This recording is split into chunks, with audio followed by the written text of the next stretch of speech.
മൊത്തം AI ബിസിനസ്സിലോ അല്ലെങ്കിൽ ഉപയോഗം എടുത്തു നോക്കിക്കഴിഞ്ഞാൽ അതിലൊരു 15% വരുന്നു. AI അവയർനെസ് ഇല്ലാത്ത, AI സ്കില്ലില്ലാത്ത ആൾക്കാർക്ക് ജോലി തീർച്ചയായിട്ടും കുറയുകയും ചെയ്യും. ഇത് ഉപയോഗിക്കണം എന്നുള്ളത് എല്ലാവർക്കും ഒരു ബോധ്യം വന്നിട്ടുണ്ട്. പക്ഷേ എങ്ങനെ ഉപയോഗിക്കും എന്ന അർത്ഥത്തിൽ പരിശീലനം കിട്ടിയ ആൾക്കാർ ഈവൻ വലിയ കമ്പനികളുടെ പോലും തലപ്പത്ത് ഇല്ല. മിഡിൽ ലെവൽ, സീനിയർ ലെവലിലുള്ള ഡിസിഷൻ മേക്കിങ്ങും ഫ്യൂച്ചർ ഡയറക്ഷൻസ് തീരുമാനിക്കുന്നതൊക്കെ AIക്ക് വിട്ടുകൊടുക്കാൻ മാത്രം വിശ്വാസ്യത AIക്ക് വന്നിട്ടില്ല. ഇതിനകത്ത് അടുത്ത ബ്രേക്ക് ത്രൂ എന്താണെന്ന് ആർക്കും പിടിയില്ല. അപ്പോൾ അതുകൊണ്ട് ഞാൻ ഇത് നഷ്ടം വരുന്നു എന്ന് കണ്ടിട്ട് ഇതിനകത്ത് നിക്ഷേപിക്കാതിരുന്നു കഴിഞ്ഞാൽ നമ്മുടെ സ്ഥാനം പോകും എന്നുള്ളതാണ്. 120 വീടുകൾക്ക് ആവശ്യമുള്ള പവർ കൊടുത്തിട്ടാണ് GPT-3 ട്രെയിൻ ചെയ്യുന്നത്. ഗവൺമെൻറ്റുകൾ ആരും തന്നെ കൃത്യമായ കണിശമായ നിയമങ്ങളൊന്നും ഇതിനകത്ത് എത്രമാത്രം AIക്ക് ഡാറ്റ കൊടുക്കാം, എങ്ങനെ പരിശീലിപ്പിക്കാം, എൻവയറമെൻറ്റൽ കോച്ച് എന്താവണം, എത്തിക്കൽ സൈഡ് എന്താണെന്ന് സംബന്ധിച്ച് നിയതമായ നിയമങ്ങളൊന്നും കൃത്യമായി ഫോർമുലേറ്റ് ചെയ്തിട്ടില്ല.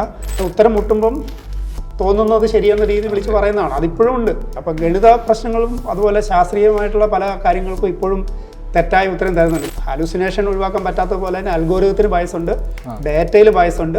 അത് ജെൻഡർ, റേസ്, അതുപോലെ പല കാര്യങ്ങളിലും അല്ലെങ്കിൽ ജനറേഷണൽ ബയസൊക്കെ ഉണ്ടാവാം. ഉള്ളത് തന്നെ കൂട്ടിക്കലർത്തി നമുക്ക് തരുന്നുള്ളൂ. അതായത് ഭാവി പ്രവചിക്കാനും ശരിക്കും ഇതിന് പറ്റില്ല. ഡെൻ സിയാവോപിങ് തന്നെ പറയുന്നുണ്ട്, മിഡിൽ ഈസ്റ്റിന് ഓയിലാണുള്ളെങ്കിൽ നമുക്കുള്ളത് റെയർ എർത്താണ്. ശരിക്കും പറഞ്ഞാൽ അമേരിക്കയും ചൈനയും തമ്മിൽ ഒരു കോൾഡ് വാർ നടക്കുന്നുണ്ട് ഈ ടെക് ഡോമിനേഷന് വേണ്ടിയിട്ട്. ദ മലബാർ ജേണലിൽ നമ്മളോടൊപ്പം ഉള്ളത് ഗവൺമെൻറ് കോളേജ് ഓഫ് കാസർഗോഡിലെ ഫിസിക്സ് അധ്യാപകനും മാത്രമല്ല ഒരു AI എന്തൂസിയാസ്റ്റും കൂടി ആയിട്ടുള്ള ജിജോ പി ഉൽഹന്നാൻ സാറാണ്. Welcome to Malabar journal sir. Thank you sir. നമ്മളിപ്പോൾ AIനെ കുറിച്ച് ഒരു തവണ നമ്മൾ സംസാരിച്ചതാണ്, മാനസ് AIനെ പറ്റിയിട്ട്. അതിനുശേഷം നമ്മൾ വീണ്ടും AIനെ കുറിച്ച് ഡിസ്കസ് ചെയ്യാൻ. അപ്പോൾ ആ ഒരു സമയം കൊണ്ട് ഈ ഒരു ഗ്യാപ്പ് കൊണ്ട് കുറേ ഡെവലപ്മെൻറ്റ്സ് ഉണ്ടായിട്ടുണ്ട്. ഇപ്പോൾ ജനറലി പറയുന്ന ഒരു കാര്യം ഇതിൻ്റെ ഒരു സൊസൈറ്റൽ ഇമ്പാക്റ്റ് ആണ്. അപ്പോൾ നമ്മളിപ്പോൾ ഒരു ഇൻട്രോ പോലെ പറയുകയാണെന്നുണ്ടെങ്കിൽ ഒരു പ്രത്യേക വിഭാഗം, ഒരു റൂളിംഗ് ക്ലാസ്, അതായത് ഇപ്പോൾ കോർപ്പറേറ്റുകൾക്ക് ഇപ്പോൾ ഒരു വിഭാഗം മാത്രം ഇതിൻ്റെ ബെനിഫിറ്റ്സ് ഒക്കെ ഉണ്ടായി അവരൊരു റിച്ച് ആവണം. പക്ഷേ ഈ സാധാരണക്കാർക്ക് ഇതിൻ്റെ ബെനിഫിറ്റ്സ് എത്രത്തോളം ഉണ്ടെന്ന് ചോദിച്ചാൽ ഉണ്ട് അതിനും, പക്ഷേ പല ദോഷങ്ങളും ഉള്ള പോലെ തന്നെയാണ്. ഇപ്പോൾ ജോലി ഇല്ലാതെയാവുക, അല്ലെങ്കിൽ എൻവയൺമെൻറ്റൽ ഇമ്പാക്ട്സ്, അങ്ങനെ കുറേ കാര്യങ്ങൾ ഇതിൻ്റെ ഭാഗമായിട്ടുണ്ടാവും. ഇപ്പോൾ ഈ ജോലിയുടെ കാര്യത്തിനെ പറ്റി പറയുമ്പോൾ തന്നെ ഇപ്പോൾ ഈ TCS, ഇൻഫോസിസ് പോലുള്ള കമ്പനികൾ എൻട്രി ലെവൽ ജോബ്സ്, പല ജോബ്സും ഇവരെ റീപ്ലേസ് ചെയ്യണമെന്ന് പറഞ്ഞാൽ കുറേ എംപ്ലോയീസിനെ പുറത്താക്കുക, അവരോട് റിസൈൻ ചെയ്യാൻ നിർബന്ധിച്ച് റിസൈൻ ചെയ്തിട്ട് പുറത്തിറങ്ങാൻ ആവശ്യപ്പെടുക. അപ്പോൾ അങ്ങനെയുള്ള വാർത്തകൾ ഇപ്പോൾ കുറേ നമ്മൾ കൊച്ചിയിൽ വരെ കേട്ട് തുടങ്ങി TCSൻ്റെ കാര്യം. ഗൂഗിളിൻ്റെ ജെമിനയിൽ ഇപ്പോൾ ലേറ്റസ്റ്റ് ഈ ഇമേജിങ്ങിലും വീഡിയോയിലൊക്കെ വന്നിട്ടുള്ള അപ്ഡേറ്റ്സ് വെച്ച് നോക്കുമ്പോൾ അത് ഉണ്ടാക്കിയെടുക്കുന്ന ഫോട്ടോസും വീഡിയോസൊക്കെ അത് റിയൽ ആണോ ഫേക്ക് ആണോ എന്ന് മനസ്സിലാക്കാൻ തന്നെ പലപ്പോഴും പറ്റാറില്ല. ഒരു ഉദാഹരണം ഈ അടുത്ത് കണ്ടത് എന്താ വെച്ചാൽ ഒരു സാധാരണ ചെറുകിട വ്യാപാരി അയാളുടെ പ്രൊഡക്റ്റ് ജെമിനയിലേക്ക് അപ്ലോഡ് ചെയ്തിട്ട് ഇത് എനിക്കൊരു ആഡാക്കി തരണം പറയുമ്പോൾ ഒരു ഗംഭീര ഒരു ആഡ് ഡിസൈൻ അത് ചെയ്ത് കൊടുക്കുക. അപ്പോൾ ഇത് വീഡിയോഗ്രാഫേഴ്സിനെയും ഫോട്ടോഗ്രാഫേഴ്സിനെയും ഗ്രാഫിക് ഡിസൈനർമാരെ വരെ ബാധിക്കാൻ പോകുന്ന ഒരു കാര്യം കൂടിയാണ്. അപ്പോൾ ഈ ഒരു സാധനത്തിന് സാർ എങ്ങനെയാണ് കാണുന്നത്? ഇത് ഉയർത്തുന്ന കൺസേൺസ് എന്തൊക്കെയാണ് സാർ? ഇതിനെ നമുക്ക് പല രീതിയിൽ നോക്കി കാണാം. പ്രത്യേകിച്ച് ഇത് സമൂഹത്തിലുണ്ടാക്കിയിട്ടുള്ള ഒരു ഹൈപ്പ് അല്ലെങ്കിൽ ഒരു വലിയൊരു സംസാരം എന്ന് പറയുന്നത് 2020 ശേഷം ജനറേറ്റീവ് AI ടൂളുകൾ ധാരാളമായിട്ട് വരികയും അതുവഴി സാധാരണക്കാരന് AI അല്ലെങ്കിൽ മെഷീൻ ലേണിംഗ് ഒക്കെ പ്രാപ്യമാകുന്നു എന്നൊരവസ്ഥ വന്നപ്പോഴാണ്. അതിന് മുന്നേ വരെ ഇതൊരു പ്രോഗ്രാമർമാർക്കോ അല്ലെങ്കിൽ ശാസ്ത്ര സാങ്കേതിക മേഖലകളിലൊക്കെ ഉള്ളവർ മാത്രം ഉപയോഗിക്കുന്ന ടൂളുകളായിരുന്നു. പക്ഷേ 2017 ഗൂഗിൾ എൻജിനീയേഴ്സ് ഒരു പേപ്പർ അവതരിപ്പിക്കുകയും അത് പ്രകാരം സ്വാഭാവിക ഭാഷ അല്ലെങ്കിൽ നാച്ചുറൽ ലാംഗ്വേജ് വലിയ കമ്പ്യൂട്ടേഷണൽ പവർ ഉണ്ടെങ്കിൽ നിങ്ങൾക്ക് ഏത് വാക്കുകളും കൊടുത്തു കഴിഞ്ഞാൽ പുതിയ കൃതികൾ ഉണ്ടാക്കാമെന്നും അതുപോലെ ചിത്രങ്ങൾ ഉണ്ടാക്കാം, വീഡിയോസ് ഉണ്ടാക്കാം എന്നൊക്കെയുള്ള രീതിയിൽ അതിനെ പരിശീലിപ്പിച്ചു. അപ്പോൾ അതൊരു ട്രാൻസ്ഫോമർ മോഡൽ എന്ന് പറയുന്ന ഒരു സങ്കല്പം 2020 മുതലാണ് അത് കമ്പനികൾ ഉണ്ടാക്കി തുടങ്ങിയത്. 22 ആയപ്പോൾ സാധാരണക്കാർക്ക് ഉപയോഗിക്കാവുന്ന രീതിയിൽ അതൊരു ചാറ്റ് ബോട്ടിൻ്റെ രൂപത്തിലും ഒക്കെ ChatGPT-3 വേർഷനൊക്കെ ഇറങ്ങിക്കഴിഞ്ഞപ്പോൾ അത് നല്ല റിസൾട്ട് കിട്ടുന്ന ഒരു കാര്യമാണെന്ന് കണ്ടു. അതോടുകൂടി ഇതിൻ്റെ ഉപയോഗം വളരെ വ്യാപകമായി. അപ്പോൾ നമ്മൾ സാധാരണ എല്ലാവരും ചോദിക്കുമ്പോഴും AI എത്ര പഴക്കമുണ്ടെന്ന് ചോദിച്ചു കഴിഞ്ഞാൽ ഈ 4-5 വർഷത്തെ പഴക്കമാണ് അവർ പറയുന്നത്. പക്ഷേ നമ്മൾ മനസ്സിലാക്കേണ്ട ഒരു കാര്യം, ജനറേറ്റീവ് AI എന്ന് പറയുന്നത് മൊത്തം AI ബിസിനസ്സിലോ അല്ലെങ്കിൽ ഉപയോഗം എടുത്തു നോക്കിക്കഴിഞ്ഞാൽ അതിലൊരു 15% വരുന്നുള്ളൂ. ബാക്കിയുള്ള ട്രഡീഷണൽ AI എന്ന് പറയുന്നത് നമ്മൾ അറിയാതെ തന്നെ നമുക്കിടയിലുണ്ട്. 1980-90കളിൽ തന്നെ ഇമെയിലുകളും ഇൻ്റർനെറ്റും ഒക്കെ വന്നപ്പോൾ അതിലൊക്കെ ഈ സ്പാം തിരിച്ചറിയാൻ അല്ലെങ്കിൽ ഫ്രോഡ് ഡിറ്റക്ഷൻ തുടങ്ങി പല കാര്യങ്ങൾക്കായിട്ട് ഇത്തരം സാങ്കേതികവിദ്യ ഉപയോഗിക്കുന്നുണ്ട്. നമ്മളത് വ്യാപകമായി ഉപയോഗിക്കുന്നുണ്ട്. ഇപ്പം നമ്മുടെ മൊബൈൽ ഫോണുകളിലും കമ്പ്യൂട്ടറിലും അതുപോലെ ഇൻ്റർനെറ്റിലും ഒക്കെ നമ്മൾ ഉപയോഗിക്കുന്ന എല്ലാത്തിലും ഇത് വ്യാപകമായിട്ട് ഉപയോഗിക്കുന്നുണ്ട്. പക്ഷെ അത് നമ്മൾ AI ആണെന്ന് തിരിച്ചറിയുന്നില്ല. അതെനിക്ക് തോന്നുന്നു ആർതർ സി ക്ലാർക്ക് പറഞ്ഞ പോലെ any advance technologies you cannot separate it from magic എന്നുള്ള രീതിയിൽ അദ്ദേഹം പറഞ്ഞിട്ടുണ്ട്. അപ്പോൾ അത് ശരിക്കും നമ്മുടെ ഡെയിലി ലൈഫിൻ്റെ ഭാഗമായത് നമ്മൾ അതിനെപ്പറ്റി കൺസേൺ അല്ല. പക്ഷേ ഈ ഹൈപ്പ് ഉണ്ടാക്കിയിരിക്കുന്ന ജനറേറ്റീവ് AI ശരിക്കും സാധാരണക്കാരൻ AI ഉപയോഗിക്കാവുന്നൊരു തലത്തിലേക്ക് വന്നപ്പോൾ അത് എൻട്രി ലെവൽ ജോലികൾ, ഉദാഹരണത്തിന് പിന്നെ കണ്ടന്റ് റൈറ്റിംഗ് അല്ലെങ്കിൽ കോഡിങ് ഇതുപോലെയുള്ള ജോലികൾ IT കമ്പനികൾ സാധാരണഗതിയിൽ എൻട്രി ലെവലിന് ആൾക്കാരെ എടുക്കുന്ന അതിനായിരുന്നു. അതൊക്കെ ഇതിനെ എളുപ്പത്തിൽ ചെയ്യാം എന്ന് കണ്ടു. പിന്നെ താങ്കൾ സൂചിപ്പിച്ചതുപോലെ വീഡിയോ, ഇമേജ് എഡിറ്റിംഗ് തുടങ്ങിയവയ്ക്കും ഇത് നല്ല റിസൾട്ട് തരും എന്ന് ആദ്യം കാലം മുതലേ, അത് വളരെ കോസ്റ്റ്ലി ആണെങ്കിലും ഇപ്പോൾ അത് വളരെ ജനകീയമായിട്ട് ചെറിയ ചെറിയ ടൂളുകൾ നമുക്ക് മൊബൈൽ ഫോണിലും കമ്പ്യൂട്ടറിലും ഇൻസ്റ്റാൾ ചെയ്ത് ഉപയോഗിക്കാം എന്ന് കണ്ടു. പക്ഷേ അതിൻ്റെ ഒരു പരിമിതി എന്ന് പറയുന്നത്, ഇത് പണ്ട് ഫോട്ടോഷോപ്പ് വന്നതിനേക്കാളും വലിയൊരു മാറ്റം ഇതിനകത്തുണ്ട്. ഫോട്ടോഷോപ്പിൽ നമുക്ക് ഉദ്ദേശം പോലെ ആ യൂസർക്ക് എഡിറ്റ് ചെയ്യാമായിരുന്നെങ്കിൽ ഇവിടെ നമ്മൾ പ്രോംപ്റ്റ് വഴിയാണ് എഡിറ്റ് ചെയ്യുന്നത്, അല്ലെങ്കിൽ നമ്മൾ പറഞ്ഞ് ചെയ്യിക്കുകയാണ്. പക്ഷെ ഉദ്ദേശിച്ച റിസൾട്ട് കിട്ടുക എന്നുള്ളത് അത്ര എളുപ്പമല്ല. അത് നമ്മൾ ചെയ്ത് നോക്കിയാൽ അറിയാം. കാരണം ഇതിൻ്റെ മോഡലുകൾ പ്രവർത്തിക്കുന്നത് നമ്മുടെ ഒരു പരമ്പരാഗത ശൈലിയിലല്ല. യൂസർ ഉദ്ദേശിക്കുന്ന പോലെ അത് വരണമെന്നില്ല. പലതവണ റിപ്പീറ്റ് ചെയ്ത്, ശരിക്കും പറഞ്ഞാൽ പ്രോംപ്റ്റ് എഞ്ചിനീയറിംഗ് പഠിക്കുക എന്നൊക്കെ ആൾക്കാർ പറയുന്ന പോലെ ഇത് പ്രോംപ്റ്റ് ചെയ്ത് കൊണ്ടുവരണം. അത് പക്ഷെ ഒരു വിദഗ്ധനായ ഒരാൾ ചെയ്യുന്നത് പോലെ ആയിരിക്കില്ല ഒരു സാധാരണക്കാരൻ ചെയ്യുന്നത്. നമുക്ക് താങ്കൾ പറഞ്ഞ പോലെ പെട്ടെന്നൊരു പരസ്യം ഉണ്ടാക്കാം, എളുപ്പത്തിലൊരു കാര്യം ചെയ്യാന്നൊക്കെ പറയുമ്പോൾ ചെറിയ കമ്പനികൾക്ക് അത് വളരെ സൗകര്യമാണ്. നിങ്ങൾക്കൊരു പരസ്യം ഉണ്ടാക്കാണ്ട് ഒരാളെ ഏൽപ്പിച്ച് അയാളുമായിട്ട് ഇരുന്ന് ചർച്ച ചെയ്ത് പല തിരുത്തലുകൾക്കും ഒക്കെ ശേഷം ഇത് നമുക്ക് ഉപയോഗിക്കാൻ കൊള്ളാവുന്ന ഒരു ആഡോ അല്ലെങ്കിൽ ഒരു പ്രോഡക്റ്റ് ആക്കി മാറ്റുന്നതിനെടുക്കുന്ന ആ സമയമൊക്കെ ഇതിന് പെട്ടെന്ന് ഒരു ഐഡിയേഷനൊക്കെ കൊള്ളാം. അതിനപ്പുറത്തൊരു റിയൽ പ്രൊഫഷണൽ ക്വാളിറ്റി ഡിസൈനോ ഒക്കെ ഇത് പറ്റുമെന്ന് ഉള്ള അവസ്ഥയിൽ ഇപ്പോഴും എത്തിയിട്ടില്ല. അപ്പോൾ ആ തരത്തിൽ നോക്കുമ്പോൾ ഇതൊരു അപ്സ്കില്ലിംഗ് സ്റ്റേജ് എന്ന് വേണേൽ പറയാം. AI കൂടി ഉപയോഗിച്ച് നമുക്ക് പല കാര്യങ്ങളും ചെയ്യാം. പക്ഷേ AI തന്നെ ചെയ്യാൻ വിട്ടു കഴിഞ്ഞാൽ അത് ഉദ്ദേശിക്കുന്ന റിസൾട്ടൊന്നും തരില്ല. എന്നാൽ ഇത് AI അവയർനെസ് ഇല്ലാത്ത, AI സ്കില്ലില്ലാത്ത ആൾക്കാർക്ക് ജോലി തീർച്ചയായിട്ടും കുറയുകയും ചെയ്യും. അപ്പോൾ പരമ്പരാഗതമായിട്ട് നിലവിലുള്ള ജോലികളിലൊക്കെ AI കൂടി വരുമ്പോൾ ഉണ്ടാകുന്ന ഒരു ഓഗ്മെൻറ്റേഷനാണ് ഇപ്പോൾ നടക്കുന്നത്. അപ്പോൾ ആ ഹൈപ്പ് സൈക്കിള് 2024 അതിൻ്റെ പീക്കിലെത്തിയെന്നും ഇപ്പോൾ അത് ഉദ്ദേശിക്കുന്ന ഫലം തരുന്നുണ്ടോ, ഇതിൽ വലിയ ഇൻവെസ്റ്റ്മെൻറ്റ് നടത്തുന്നത് എത്രമാത്രം ആശാവഹമാണെന്നൊക്കെയുള്ള ഒരു ചർച്ച നടക്കുന്ന ഒരു വർഷമായിട്ടാണ് ഈ 2025 നമ്മൾ കാണുന്നത്. അതെ സാറിൻ്റെ ഒരു ഫേസ്ബുക്ക് പോസ്റ്റിൽ ഈ ഹാർവേഡ് പഠനത്തിനെ ഉദ്ധരിച്ചുകൊണ്ട് ഒരു പോസ്റ്റ് ഇട്ടിട്ടുണ്ടായിരുന്നു. അതിൽ പറഞ്ഞത് ഈ പറഞ്ഞ പോലെ ജൂനിയർ എംപ്ലോയീസ് അല്ലെങ്കിൽ ജൂനിയർ ആയിട്ടുള്ള ആൾക്കാർക്കാണ് ഈ ജോലി പോകുന്നതിൽ ഒരു വലിയ പ്രശ്നം ഉണ്ടായില്ല. സീനിയർ എംപ്ലോയീസിനെ ഇത് ബാധിക്കുന്നില്ല എന്ന് മാത്രമല്ല, അവർക്കത് കൂടുതൽ ഉപകാരങ്ങൾ, ഗുണങ്ങളുണ്ടാവും. അവർക്ക് കൂടുതൽ പ്രൊമോഷൻ കിട്ടാനും ഈ AI സഹായിക്കണം എന്നുള്ള കാര്യമാണ് സാർ പറഞ്ഞിട്ടുണ്ടായത്. അപ്പോൾ മാത്രമല്ല, ഇപ്പോൾ MITയുടെ പഠനത്തിൽ പോലും ഇൻഡിവിജ്വൽ പ്രൊഡക്ടിവിറ്റി ബൂസ്റ്റ് ചെയ്യാൻ ഒരുപാട് ഈ AI കൊണ്ട് സാധിച്ചിട്ടുണ്ട് എന്നുള്ളതും പറയുന്നുണ്ട്. അതിന് സാർ എങ്ങനെ, പ്രത്യേകിച്ച് ഈ ഹാർവാർഡിൻ്റെ ആ പേപ്പറിലുള്ള വിശദാംശങ്ങൾ എന്തൊക്കെയായിരുന്നു സാർ? ഹാർവാർഡിൻ്റെ മാത്രമല്ല, MIT, സ്റ്റാൻഫോർഡ് തുടങ്ങിയ കുറച്ച് യൂണിവേഴ്സിറ്റികളും മറ്റാൾക്കാരും ഒക്കെ ഇത് സംബന്ധിച്ചിട്ടുള്ള അതിൻ്റെ ഒരു ഉപയോഗം സംബന്ധിച്ച പഠനങ്ങൾ ഈ അടുത്ത കാലത്തായിട്ട് പുറത്തുവിട്ടിട്ടുണ്ട്. അപ്പോൾ അവർ വളരെ നീണ്ട പഠനമൊന്നുമല്ല, 2022-23 ശേഷം നടത്തിയ പഠനങ്ങളാണ്. പക്ഷേ അത് ഇൻഡസ്ട്രിയിലും അക്കാഡമിക് ലോകത്തും അതുപോലെ പുറത്ത് സമൂഹത്തിലും ഒക്കെ നടത്തിയ പഠനങ്ങളിൽ അവർ കണ്ടെത്തുന്ന ഒരു കാര്യം എന്ന് വെച്ച് കഴിഞ്ഞാൽ, ഇതിൽ വലിയ ഒരു ഇൻവെസ്റ്റ്മെൻറ്റ് അതിലേക്ക് പോകുന്നുണ്ടെങ്കിലും അതിന് തക്ക റിട്ടേൺ ഒരു പ്രോഫിറ്റ് ആൻഡ് ലോസിൽ റിഫ്ലക്ട് ചെയ്യുന്നില്ല എന്നുള്ളതാണ് ഇതിൻ്റെ പ്രധാനമായിട്ടുള്ള കണ്ടെത്തൽ. അതിനൊരു പ്രധാന കാരണം എന്ന് പറയുന്നത്, നമ്മൾ കോർപ്പറേറ്റ് സെക്ടറിലോ അല്ലെങ്കിൽ ഒരു ഡീപ്പായിട്ടുള്ള AI യൂസിൻ്റെ ഒരു പിക്ചർ നോക്കിക്കഴിഞ്ഞാൽ അതിൽ കാണാൻ പറ്റുന്നത് ഈ കൂടുതൽ ഉപയോഗവും പേഴ്സണൽ ലെവലിലാണ്. ഒരു 65-70% വ്യക്തിഗത ആവശ്യങ്ങൾക്കാണ്. ഉദാഹരണത്തിന് ഒരു കോഡ് എഴുതാൻ, അല്ലെങ്കിൽ കണ്ടന്റ് റൈറ്റിങ്ങിന്, അതല്ലെങ്കിൽ നമുക്ക് ടീച്ചിങ്ങോ ലേണിങ്ങോ അല്ലെങ്കിൽ അതുപോലെയുള്ള ഓരോരോ വ്യക്തിഗത ആവശ്യങ്ങൾക്കാണ് കൂടുതലായിട്ട് ഉപയോഗിക്കുന്നത്. അതിന് മറിച്ച് നിങ്ങൾക്ക് ഒരു വലിയ ലാഭം കിട്ടാനായിട്ട് ഒരു കമ്പനിയിൽ ഈ ജനറേറ്റീവ് AI അല്ലെങ്കിൽ ലാർജ് ലാംഗ്വേജ് മോഡൽ ഉപയോഗിച്ചിട്ട് നിങ്ങൾക്ക് ബിസിനസ് മൊത്തം മാറ്റിമറിച്ച് കളയാം എന്ന് വെച്ച് കഴിഞ്ഞാൽ അതിൽ പല പ്രശ്നങ്ങളുണ്ട്. കാരണം AIക്ക് ബിൽറ്റിനായിട്ട് തന്നെ അതിൻ്റെ ഹാലൂസിനേഷൻ അല്ലെങ്കിൽ ഉദ്ദേശിക്കുന്ന ഫലം തരാത്തൊരു പ്രശ്നമുണ്ട്. അതിനെ മറികടക്കണമെങ്കിൽ നിങ്ങൾ നിങ്ങളുടെ ഡാറ്റയിൽ തന്നെ പരിശീലനം കൊടുക്കണം. അങ്ങനെ പരിശീലനം കൊടുക്കുമ്പോൾ ഉള്ളൊരു പ്രശ്നം, എത്രമാത്രം ഡാറ്റ നിങ്ങൾക്ക് വിശ്വസിച്ച് ഈ മോഡലുകളെ പരിശീലിപ്പിക്കാൻ ഉപയോഗിക്കാം. കാരണം നിങ്ങൾക്ക് സ്വന്തമായിട്ട് ലാർജ് ലാംഗ്വേജ് മോഡലില്ല. അപ്പോൾ നിങ്ങൾക്ക് തീർച്ചയായും തേർഡ് പാർട്ടിക്ക് ഡാറ്റ കൊടുക്കേണ്ടി വരും. അവിടെ നിങ്ങളുടെ ബിസിനസ് സീക്രട്സ്, ട്രഡീഷണൽ നോഹൗ, അങ്ങനെ പല കാര്യങ്ങളും അതിനകത്ത് പോയെന്നിരിക്കും. അപ്പോൾ അത് എത്രമാത്രം ഈ അതിൻ്റെ ഒരു കോൺട്രാക്റ്റിൻ്റെ അല്ലെങ്കിൽ രഹസ്യാത്മകമായിട്ട് സൂക്ഷിക്കാൻ പറ്റും എന്നുള്ളൊരു പരിമിതി അവിടെയുണ്ട്. അപ്പോൾ അതുകൊണ്ട് തന്നെ ഇത് ഉപയോഗിക്കണം എന്നുള്ളത് എല്ലാവർക്കും ഒരു ബോധ്യം വന്നിട്ടുണ്ട്. പക്ഷേ എങ്ങനെ ഉപയോഗിക്കും എന്ന അർത്ഥത്തിൽ പരിശീലനം കിട്ടിയ ആൾക്കാർ ഈവൻ വലിയ കമ്പനികളുടെ പോലും തലപ്പത്ത് ഇല്ല. അപ്പോൾ അവർ ഇതിൻ്റെ യൂസ് കേസുകൾ പഠിക്കുകയും ടീമിലുള്ളവരോട് തന്നെ ഇതിൻ്റെ പ്രോഡക്റ്റുകൾ ടെസ്റ്റ് ചെയ്തിട്ട് അല്ലെങ്കിൽ പുതിയ പുതിയ ആശയങ്ങൾ അവതരിപ്പിക്കാൻ പറയുകയും അത് താഴെ തട്ടിൽ നിന്നും മേലെ തട്ട് വരെ പോവുകയും അതിനെ ഉപയോഗിച്ചിട്ട് കമ്പനിക്ക് പ്രോഫിറ്റ് കൂട്ടാൻ പറ്റുമോ എന്നൊക്കെയുള്ള അന്വേഷണങ്ങളാണ് കൂടുതലും നടക്കുന്നത്. അപ്പോൾ അതുകൊണ്ട് തന്നെ ഈ ജൂനിയർ ലെവലിലുള്ള ജോലികൾ റീപ്ലേസ് ചെയ്യാമെന്നുള്ളത് ഇവർ കണ്ടെത്തിയ ഒരു കാര്യമാണ്. കാരണം ഒരു ലോ ഹാങ്ങിങ് ഫ്രൂട്ട്സ് എന്ന് പറയുന്നത് പെട്ടെന്ന് ചെയ്യാവുന്ന ചിലപ്പോൾ മാർക്കറ്റിംഗ് അല്ലെങ്കിൽ സെയിൽസ് അല്ലെങ്കിൽ കസ്റ്റമർ അക്വിസിഷൻ ഇങ്ങനെയുള്ള പണികൾക്ക് നിങ്ങൾക്കൊരു ഹ്യൂമൻ എംപ്ലോയി എന്നതിന് എളുപ്പത്തിൽ ഇത് ചാറ്റ് ബോട്ടുകളെ ഏജൻറ്റുകളെ ഡിപ്ലോയ് ചെയ്യാം. അവർ പോയി ഈ കാര്യങ്ങളൊക്കെ വളരെ ഒരു മടുപ്പും ഒരു പ്രശ്നമൊന്നും ഇല്ലാതെ അതിന് കൾച്ചറൽ ജനറേഷണൽ പ്രശ്നങ്ങളൊക്കെ അതിനകത്തുണ്ട്, അതിലേക്ക് നമുക്ക് പിന്നീട് വരാം. എങ്കിലും അങ്ങനെ ചെയ്യുന്നതിന് പകരം ഈ AI ചെയ്യാൻ പറ്റുമെന്ന് കണ്ടെത്തിയിട്ടുണ്ട്. പക്ഷേ മിഡിൽ ലെവൽ സീനിയർ ലെവലിലുള്ള ഡിസിഷൻ മേക്കിങ്ങും ഫ്യൂച്ചർ ഡയറക്ഷൻസ് തീരുമാനിക്കുന്നതൊക്കെ AI വിട്ടുകൊടുക്കാൻ മാത്രം വിശ്വാസ്യത AI വന്നിട്ടില്ല.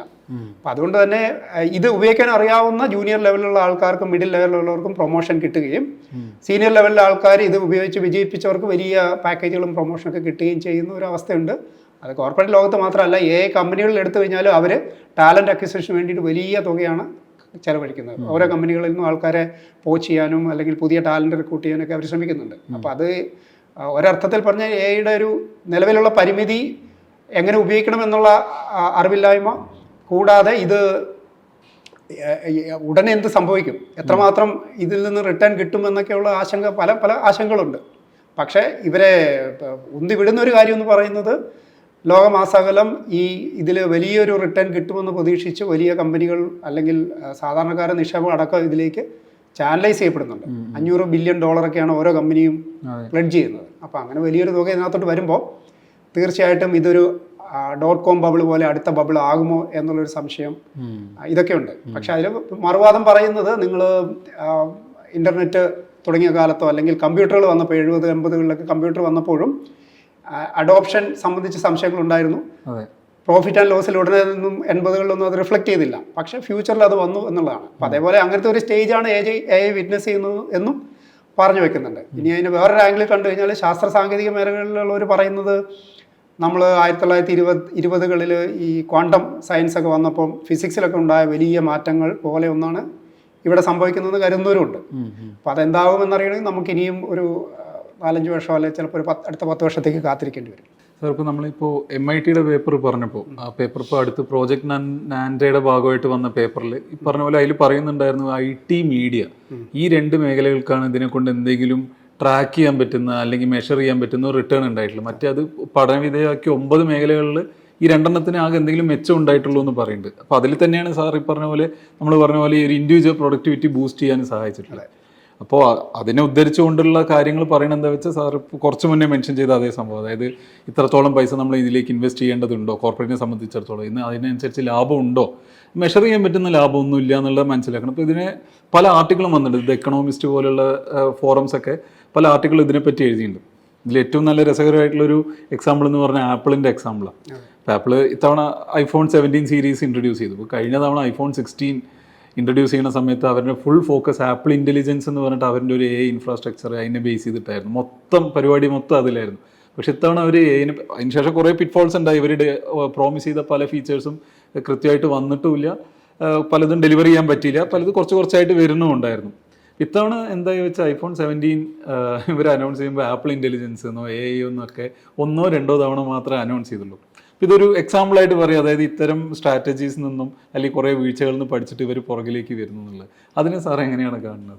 ഇതിൻ്റെ റിസൾട്ടുകൾ നോക്കുമ്പോൾ കാണുന്ന IT സെക്ടറിലോ അല്ലെങ്കിൽ മീഡിയ പോലെയുള്ള സെക്ടറിലാണെന്ന് പറയുമ്പോൾ അതിന് പല കാരണങ്ങളുണ്ട്. ഒന്ന്, ഏർലി അഡോപ്റ്റേഴ്സാണ്.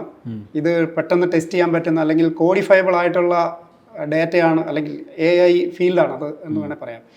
റെഡിലി ഡാറ്റ അവൈലബിൾ ആയിട്ടുള്ളതുണ്ട്. അതുപോലെ ഇതിൽ വർക്ക് ചെയ്യുന്നത് ഒരു ജനറേഷൻ എന്ന് പറയുന്നത് വളരെ യങ് ജനറേഷനാണ് കൂടുതലുള്ളത്. അവർ ഏർലി അഡോപ്റ്റേഴ്സാണ് പലപ്പോഴും. കാരണം ടെക്നോളജി അഡോപ്റ്റേഷനിൽ എപ്പോഴും മുന്നിൽ നിൽക്കുന്ന ഒരു സമൂഹമാണ് ഈ പറഞ്ഞ ഫീൽഡിലൊക്കെ വർക്ക് ചെയ്യുന്നത്. അപ്പോൾ അവരത് അങ്ങനെ കാര്യമായിട്ട് ഉപയോഗിക്കുകയും അതിൻ്റെ റിസൾട്ടൊക്കെ വരികയും ചെയ്തു. പക്ഷേ ഞാൻ നേരത്തെ പറഞ്ഞ പോലെ സീനിയർ ലെവലിലേക്ക് പോകുമ്പോൾ ഇതിനെ സ്കെയിലപ്പ് ചെയ്യാനുള്ള ഒരു പരിമിതി തീർച്ചയായിട്ടും അതിനകത്തുണ്ട്. കാരണം ഇത് അതേപോലെ നിങ്ങൾക്ക് എടുത്തിട്ട് വലിയ തരത്തിൽ ഒരു കമ്പനി മൊത്തമായിട്ട് ഇതിനെ വിട്ടുകൊടുത്തിട്ട് റൺ ചെയ്യാനൊക്കെ നോക്കിക്കഴിഞ്ഞാൽ തീർച്ചയായിട്ടും സാധിക്കത്തില്ല. അപ്പോൾ എനിക്ക് തോന്നുന്നു ക്ലോഡിൻ്റെ തന്നെ ഒരു എക്സ്പെരിമെൻ്റ് ഉണ്ടായിരുന്നു. അവരുടെ ഓഫീസിൽ അവരൊരു ചെറിയ സ്മോൾ എൻ്റർപ്രൈസ് റൺ ചെയ്യാനായിട്ട്, അതൊരു വെൻഡിങ് മെഷീൻ റൺ ചെയ്യാനായിട്ട് അവരുടെ തന്നെ ക്ലോഡിനെ ഏൽപ്പിച്ചു. ആന്ത്രോപിക്കിൻ്റെ ക്ലോഡ് എന്ന് പറയുന്ന മോഡലിനെ ഏൽപ്പിച്ചു. അത് ഏതാണ്ട് ഒരു മാസത്തിനുള്ളിൽ തന്നെ അത് ക്രാഷായി. Automatic vending മെഷീനായിരുന്നു. ആൾക്കാർക്ക് പോയിട്ട് ആവശ്യം ഉന്നയിച്ച് കഴിഞ്ഞാൽ പ്രോഡക്റ്റ് അതിനകത്തുനിന്ന് കോളയോ അല്ലെങ്കിൽ ചിപ്സൊക്കെ വെൻഡ് ചെയ്യും.